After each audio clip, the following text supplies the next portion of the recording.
Pemirsa, potensi tsunami di perairan Selat Sunda sudah menjadi konsumsi akademis sejumlah ilmuwan dan peneliti Indonesia. BPPT bahkan pernah membuat kajian yang mengungkap potensi tsunami setinggi 57 meter di Kabupaten Pandeglang, Banten.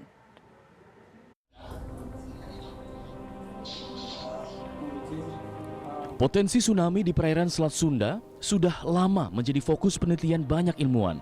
Salah satu peneliti dari Badan Pengkajian dan Penerangan Teknologi BPPT, Wijo Kongko, bahkan pernah mengungkapkan adanya potensi tsunami hingga mencapai 57 meter di Kabupaten Pandeglang, Banten. Tsunami ini juga berpotensi akan mencapai Jakarta Utara. Namun hal tersebut masih bersifat kajian awal dari simulasi model komputer yang masih perlu dikaji lagi untuk keperluan antisipasi dan mitigasi bencana. Berdasar kajian Wijo Kongko, tsunami besar bisa terjadi karena di Jawa Barat bagian tengah berpotensi terjadi gempa megatrust di selatan Jawa dan Selat Sunda. Apabila kekuatan gempa mencapai 9 skala Richter di kedalaman laut yang dangkal, tsunami besar akan terjadi. Kajian mengenai ancaman tsunami di Selat Sunda pernah dipaparkan kepada BMKG pada April lalu untuk tujuan antisipasi dan mitigasi bencana. Klarifikasi dan penjelasan teknis oleh peneliti yang bersangkutan. Jadi apa yang supaya kita cermati lagi dengan potensi dan prediksi. Potensi tsunami di Selat Sunda menjadi kajian Badan Pengkajian dan Penerapan Teknologi atau BPPT. Hasil kajian awal, tsunami bisa mencapai 57 meter jika terjadi gempa megatrust 9 skala Richter. Lalu bagaimana sebenarnya karakteristik potensi tsunami di Selat Sunda dan bagaimana sebaiknya proses antisipasi dan mitigasi bencana dipersiapkan? Kita akan berbincang dengan peneliti BPPT Wijo Kongko yang meneliti mengenai potensi tsunami Selat Sunda tersebut. Selamat sore Pak Wijo. Selamat sore Mas Bayu. Ya, Pak Wijo, jadi sebenarnya dari hasil penelitian Pak Wijo mengenai potensi tsunami 57 meter, ini ingin menggambarkan apa Pak Wijo? Iya, jadi kita pernah melakukan kajian itu pada saat acara seminar di BMKG. Waktu itu kita diminta untuk menjadi salah satu narasumber dan yang saya sampaikan adalah hasil kajian potensi tsunami di Jawa bagian barat, di mana sumbernya adalah gempa tektonik di megatrust, di mana di sana sesuai dengan buku gempa 2017 itu paling tidak ada 3 megatrust besar, megatrust Anggano, kemudian Selat Sunda dan Jawa Tengah, Jawa Barat. Jadi kami memodelkan itu, di mana kalau total itu bergerak semua, katakanlah begitu, mencapai antara 8,8 sampai 9 skala Richter. Dan memang kemudian hasil kajian ini kita bisa menghasilkan tinggi tsunami yang cukup spektakuler, saya katakan begitu. Jadi sampai Bekasi, Jakarta, Serang, Banten, kemudian Pandeglang, sampai ke Pangandaran. Jadi kami melakukan kajian itu, Mas. Oke, Pak, ini kami ingin menegaskan bahwa yang dilakukan Bapak adalah sebenarnya merangkai atau membuka potensi, jadi bukan prediksi ya Pak? Iya, saya kira yang saya lakukan adalah potensi, karena potensi dan prediksi itu dua kata yang punya arti yang sangat berbeda. Jadi potensi adalah satu energi yang terkandung di sana, yang setiap saat bisa lepas begitu energinya. Jadi kita tidak akan melakukan dan tidak bisa melakukan prediksi, karena prediksi meramal sesuatu yang kapan terjadi dan seterusnya. Jadi saya kira ini dua hal yang berbeda. Oke, Pak, tadi kalau dalam penelitian Pak Wijo juga menyebutkan bahwa area terdampak bahkan bisa sampai Jakarta Utara, kemudian Pangandaran. Nah, besaran energi ini asalnya dari mana Pak? Apakah hanya terfokus di megatrust yang ada di Selat Sunda atau sebenarnya menjadi kumpulan dari 3 megatrust yang Pak Wijo tadi sebutkan sebelumnya? Jadi yang referensi yang ada di buku itu merupakan 3 rangkaian. dari megatrust segmentasi di Enggano, Selat Sunda, dan kemudian Jawa Barat dan Jawa Tengah.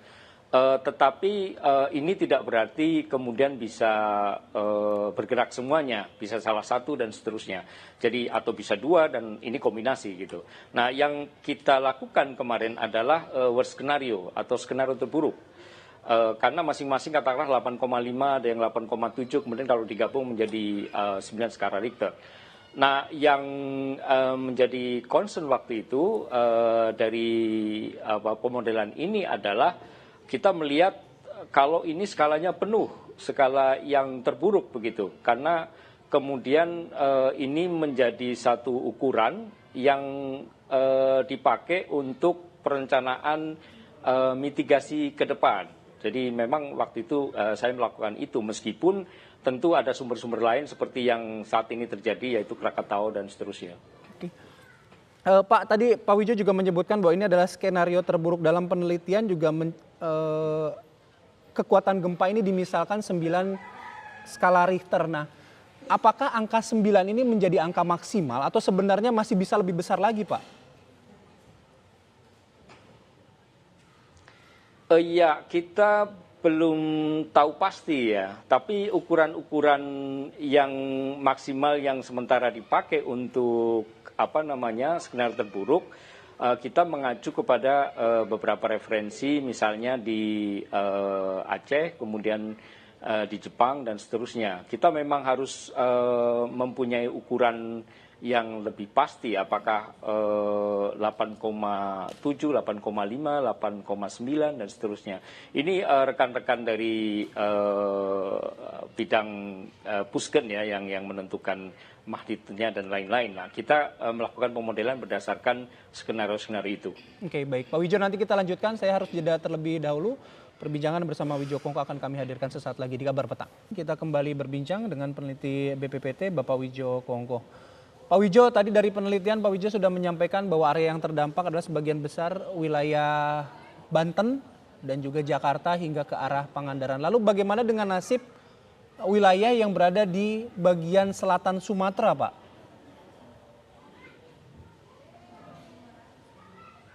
Bagian selatan Sumatera, saya kira kalau yang skenario terburuk yang magnitud katakanlah 9 dari megatrust Selat Sunda juga sama saja. Jadi artinya di sana juga terpapar gelombangnya. Waktu itu memang kami tidak melakukan kajian atau secara khusus ya. Karena yang diminta atau yang kita sampaikan waktu itu dalam seminar adalah Jawa bagian barat. Jadi kita konsentrasi atau fokus ke sana. Oke. Lalu sebenarnya yang memicu pergeseran atau adanya timbul energi pergeseran aktivitas megatrust ini sebenarnya apa, Pak? Saya kira ya kita ada 3 lempeng utama ya yang saling berjalan, dan ini kan dari bagian selatan Jawa kita dari Australia ada lempeng yang menyodok ke utara, dan ini kan terus menerus setiap tahun 6-7 cm katakanlah begitu, dan ini tentu ada energi yang tersimpan. Dan tentu saja setiap saat bisa saja energi ini lepas dan kemudian menyebabkan gempa bumi yang cukup besar dan tentu diiringi dengan tsunami kalau itu terjadi di lautan. Oke. Pak Wijo tadi juga menyebutkan ada 3 lempeng, ada 3 megatrust di Selat Sunda, kemudian Enggano dan di wilayah Jawa Tengah, Jawa Timur. Nah, selain 3 ini, apakah potensi besar lainnya juga bisa muncul di wilayah lain, Pak, di Indonesia, Pak? Ya, saya kira banyak ya megatrust. Segmentasi di Indonesia itu banyak. Mungkin kalau di buku yang terbaru dari bukunya Pusken di 2017 lebih dari 10 segmentasi megatrust. Ada di Sumatera, di selatan Jawa sampai ke timur. Kemudian di utara Sulawesi, ada 2 di utara Sorong dan Papua. Kemudian ada lagi di sekitar Kepulauan Maluku dan Laut Banda. Jadi kita semuanya di daerah subduksi mempunyai potensi yang besar untuk gempa buminya dan bisa menimbulkan tsunami. Oke.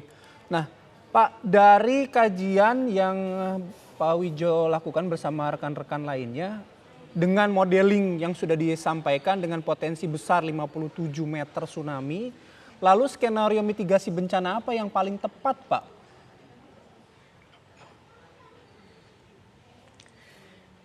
Saya kira yang harus kita lakukan adalah pertama kita melakukan detail, pemetaan detail atau penyusunan peta detail, peta bahayanya dulu. Jadi selama ini mungkin sudah ada, tetapi saya kira perlu kita refine atau detailisasi kembali. Kemudian kita menyusun peta risiko. Setelah melakukan itu, saya kira peta risiko ini harus didiseminasikan ke semua stakeholder, termasuk masyarakat yang ada di pesisir, dan tentu ini menjadi bahan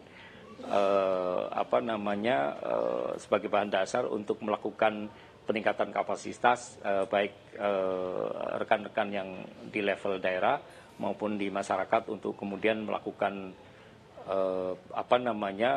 katakanlah tsunami drill, pelatihan, kemudian membuat evakuasi rute-rute evakuasi, kemudian tsunami shelter dan seterusnya. Jadi ini merupakan satu rangkaian yang panjang yang diawali dari studi terkait dengan masalah ancaman dan penyusunan peta risiko. Oke. Pak Wijo, boleh kami meminta sekali lagi bahwa apa yang disampaikan Pak Wijo atau penelitian yang disampaikan Pak Wijo dan teman-teman adalah merupakan potensi, bukan prediksi, sehingga bisa mengurangi keresahan masyarakat yang salah memahami apa yang sudah Pak Wijo dan kawan-kawan lakukan, Pak. Iya, saya kira saya sudah sampaikan beberapa kali, kajian kami semuanya adalah kajian potensi. Bukan prediksi. Dan memang sampai saat ini kita belum bisa melakukan satu prediksi yang lebih tepat terkait dengan lokasi sumber besar dari gempa bumi dan seterusnya. Jadi kita melakukan kajian potensi, terutama potensi ini untuk meningkatkan kewaspadaan kita dan tentu untuk program mitigasi ke depan. Baik, terima kasih Pak Wijo Kongko sudah bergabung bersama kami di Kabar Petang. Selamat sore.